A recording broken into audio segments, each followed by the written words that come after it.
As a continuation of looking at the swing mechanics, today we're gonna look at my swing, and I wanna show you what I look for in a good modeled single plane swing.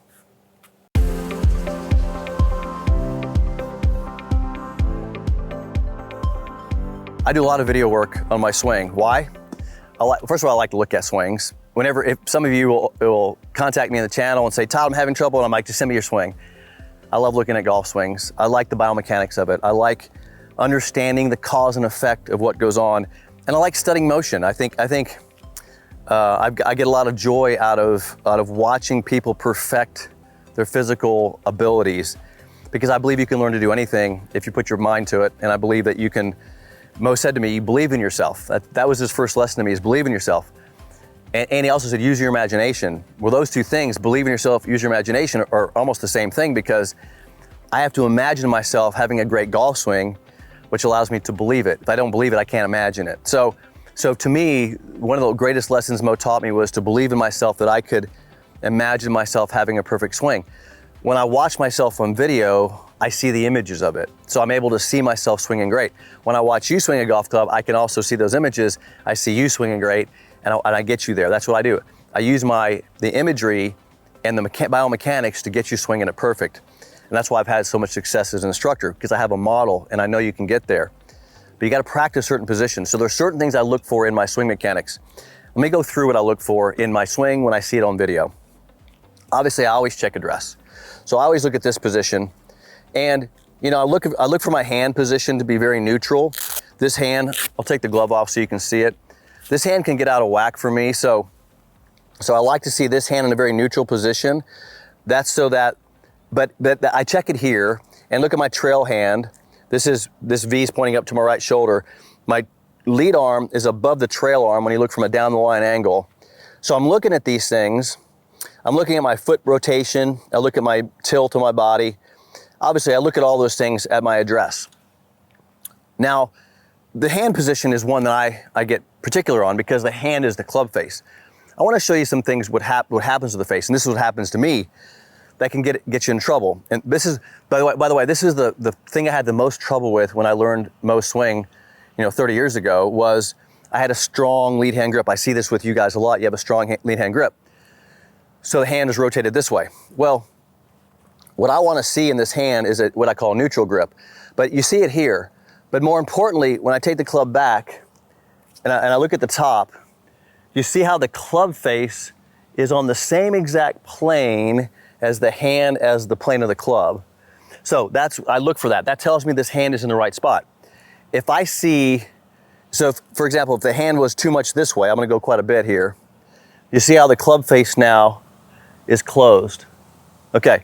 So you're like, okay, why does that matter? Well, 1 degree of club face error with the driver is 30 yards of ball dispersion. 30 yards. You're not gonna hit fairways.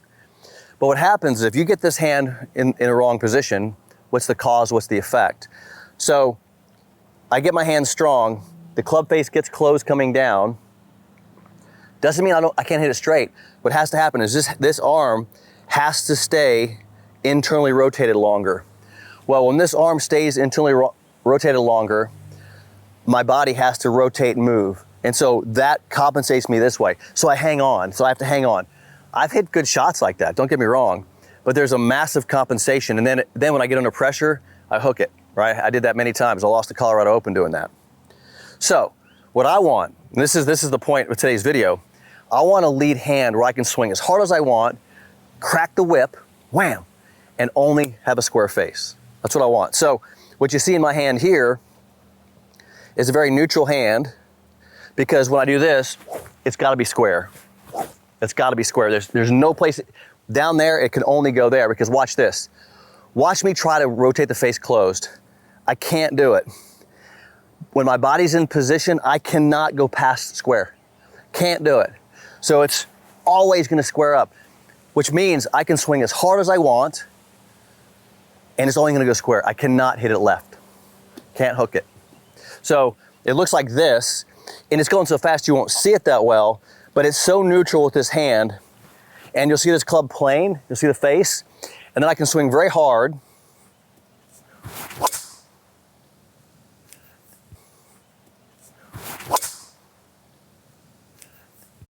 what's funny is no matter what I do, that ball has to go straight without even trying, because let me show you something. This club has weight, right? There's mass on this club head. When I take this mass, quite a bit, it's a driver, quite a bit of mass, and that mass is moving around my body, it's trying to pull out.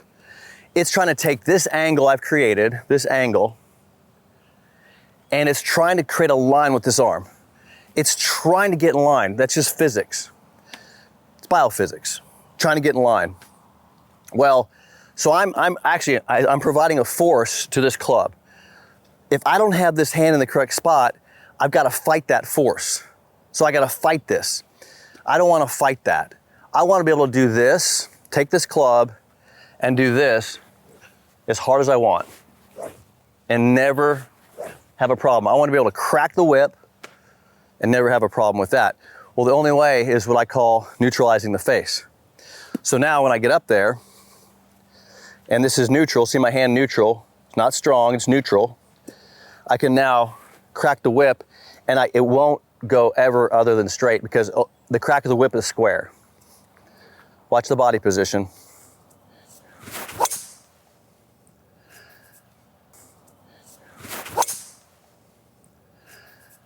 I mean, that's the kind of shot right there. I'll put a shot tracer on that one. Moe was with the Titleist Performance Center. He hit 2 shots in a row with no curvature, which is like winning the lottery twice in a row. It's hard to hit no curvature. He hit shots like that, no curvature. Well, that's because it's just going dead square every single time with the whip. And so what I look for in good golf swings, I look for in my swing, I look for no compensations. I don't want to compensate for a strong grip. I don't want to compensate for bodies out of position. Let me walk through this and show you how I'm positioning myself in the single plane swing. There's a reason for everything that I do biomechanically. There's a reason for the tilt. The tilt provides flexion in the arm and a flexion in the upper arm so this can get neutral and square. If I lose my tilt, see my arm can get externally rotated. See that? So when I get external, the face can close, right? So the tilt has a function. And so when I set up, the foot position has a function because it affects my legs. Everything you're seeing in my position here, the neutral lead hand, the shoulder position, flexion, the arm being lower, the shoulder into the turn, everything here is providing, and the club on the plane is providing the most optimal way to get that club to come right back down to impact. It looks like this again. I'll do it one more time. Look at the lead hand neutral.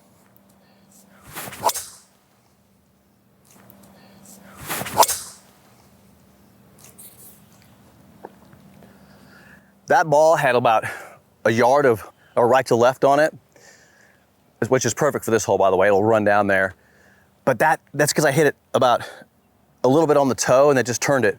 But it's so perfect. Even my misses are great. That's why when I saw Moe swing like this and I went to learn this from him, I saw his good shots, his bad shots, everything was so efficient and so perfect. You know what I wanted to be? The story is, I wanted to be a good bad golfer because I wanted my misses to be good. See, that's how you become a good player, is you hit shots like that. Look, that ball's 280 down the left side of the fairway, perfect, right? That's what I want every miss to be, perfect. It's not I can make birdies all day long from there. I can't make birdies from the trees. I can't make birdies slicing the golf ball. But if my worst swings do that, I'm a great golfer. Watch this. So look at my lead hand, neutral again. Plane in the face, look at that face plane, okay? That's my checkpoint, face plane, and crack the whip at the bottom. And I'm gonna keep my right foot on the ground just to keep this intro. It'll give a little speed to my hands, right foot stays down, speed to the hands.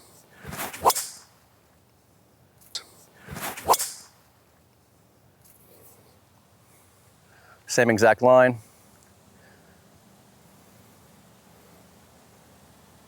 There's a slot right there. What else do I look for?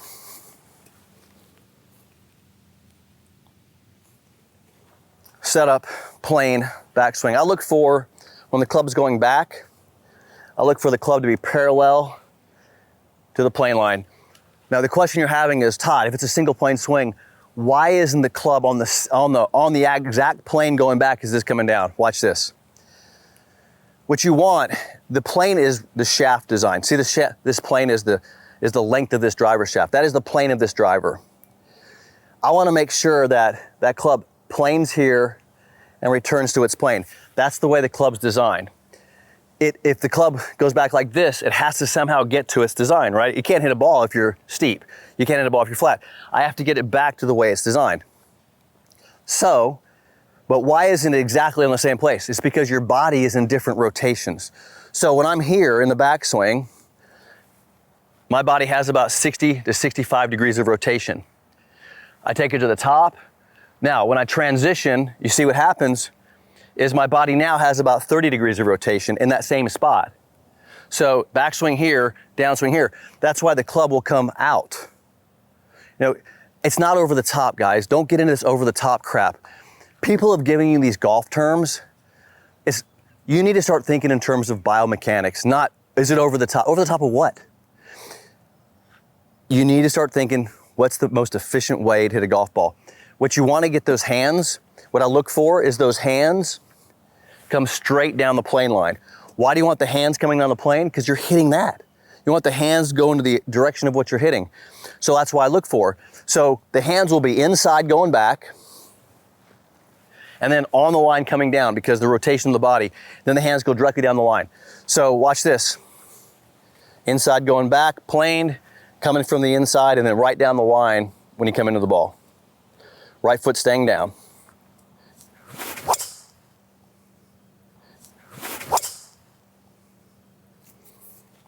Oh my gosh, that's hit. There's a runway right there.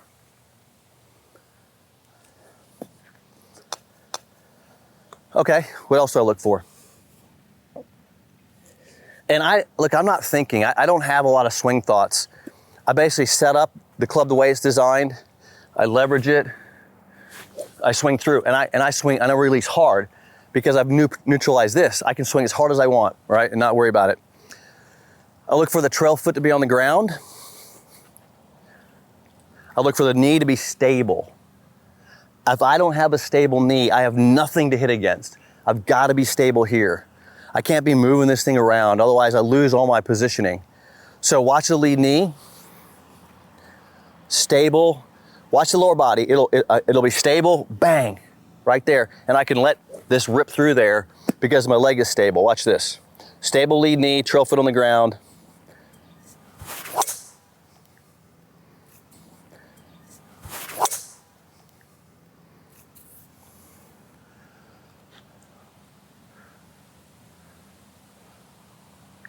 It's a good one.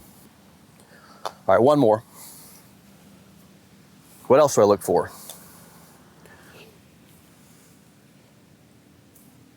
I look for my shoulders to get through it. So I want the head to move forward.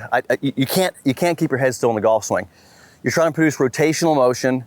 And so after impact, my head has to move forward. See that? That's the only way I can get my shoulder and accelerate my body. So I'm accelerating the arms. So watch this. So I look for the shoulder, neutral hand again. Watch the right shoulder get through it. Fully released, right shoulder, head moves forward. Watch this.